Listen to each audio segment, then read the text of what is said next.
Hey guys, I hope you're all doing well during this time.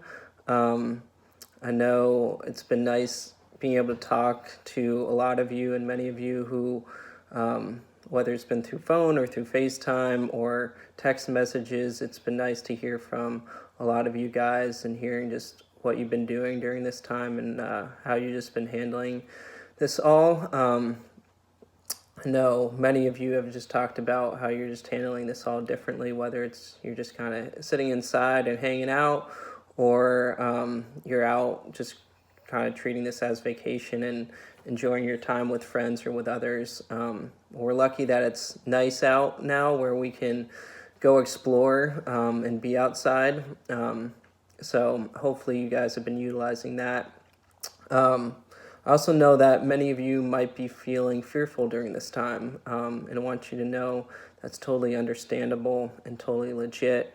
I can go back and forth even myself, where one second I'm feeling maybe fearful or doubts, another second I'm like, oh, everything's going to be fine. So maybe you're somebody who is numbing yourself out in isolation during this time, and just you're scrolling through social media or TikTok, or you're just watching Netflix, or maybe you're worried about all these what ifs, like what is it going to be like when I get back to school? I'm going to be so behind, or what's prom going to be like, or what's graduation going to be like, or all these what ifs, and maybe those are causing fears in your life. Or maybe you're not feeling any type of fear at all. Maybe you're just somebody, as I mentioned earlier, just kind of living your life as if you were on vacation right now. And want you to know that's great as well.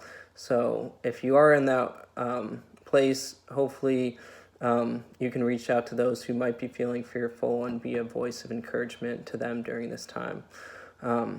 And yeah, I just wanted to let you guys know, just as Danny mentioned yesterday, all of us leaders want to be here for you. We want to stay connected with you during this time. We don't want to feel like we need to be separated during this time, that we can utilize the technology and different ways to stay connected with all you and hear what's going on. So I wanted to share with you guys a story, one that many of you, especially if you've been to Young Life before, are familiar with, or maybe you heard about it in church growing up, but it's about Jesus calming the storm. And a little bit of background, Jesus, as we talk about, is somebody who is always drawing a crowd. He was unlike anybody else who's ever walked this earth, and people always wanted to be around him, and they wanted his time. And he had his close friends called the disciples, and this is what it says about the story. It says, that day when when evening came, and this is in Mark 4, verse 35, says, that day when evening came, he said to his disciples, let us go over to the other side. Leaving the crowd behind, they took him along just as he was in the boat. There were also other boats with him. A furious squall, which is like a big gust of wind, came up, and the waves broke over the boat, so that it was nearly swamped. And so we talk about different storms when we talk about the story of maybe a different storm, like you got a really big test, or we give other examples kind of like that. But we definitely can all probably relate that this is a storm right now with this coronavirus that maybe we've just never experienced before. Maybe your life has felt like it's totally taken a 180, where it's just upside down, and you just don't know what to believe or where to turn to, or you have all these doubts or fears, as mentioned earlier. And we're now living in what we can call this storm. But want to share with you what Jesus did during this time. It says, Jesus was in the stern, which is like just lower part of the boat, and he was sleeping on a cushion. The disciples woke him and said to him, teacher, don't you care if we drown? He woke up, rebuked the wind, and said to the waves, quiet, be still. Then the wind died down, and it was completely calm. He said to his disciples, Why are you so afraid? Do you still have no faith?" They were terrified and asked each other, "Who is this? Even the wind and the waves obey him." So we always make the claim of like, what, Jesus is just sleeping during this huge storm. And though I would want to go in that direction of just being like, how could he be asleep during this time, I want to focus on two things that can be encouraging for you guys during this time. One of them is, it says that when Jesus got up, he rebuked the wind and said to the waves, "Quiet, be still."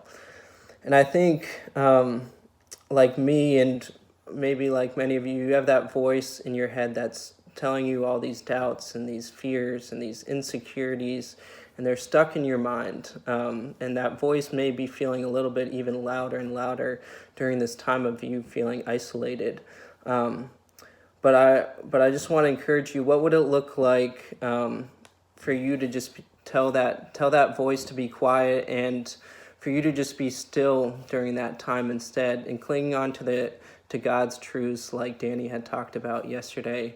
A couple of those truths could be in Mark 1:11, it says, "You are my son and daughter, whom I love, and with you I am well pleased." Or in Jeremiah 29:11, "For I know the plans I have for you, declares the Lord. Plans to prosper you, not to harm you, plans to give you a hope and a future." And there's hundreds and hundreds of more truths that you can either ask a leader to share with you, or you can look up yourselves. But what would it look like? You have that voice that's telling you all these doubts and these fears and insecurities, and you're just cooped up in isolation during this time, to just settle yourself down, be quiet, be still, as Jesus commanded the wind and the waves and the storm, and to try to cling on to God's truths. And the second one is, Jesus says to them, "Why do you have little faith? Why do you doubt? Why are you so afraid?" And in Hebrews 11, it says, Hebrews 11:1, it says, "Now faith is the substance of things hoped for, the evidence of things not seen." I like to think about faith basically meaning believing in what we can't see. So what a better time now than to seek faith as well during this time of the storm. And what does it look like to seek faith in Jesus instead of the fear of the unknown? I know it can be difficult. I've struggled this even with myself, where, as I said, I cling on to a lot of fear during this time instead of faith. I have that voice telling me to be fearful, to stay away, that all these horrible things are going to happen.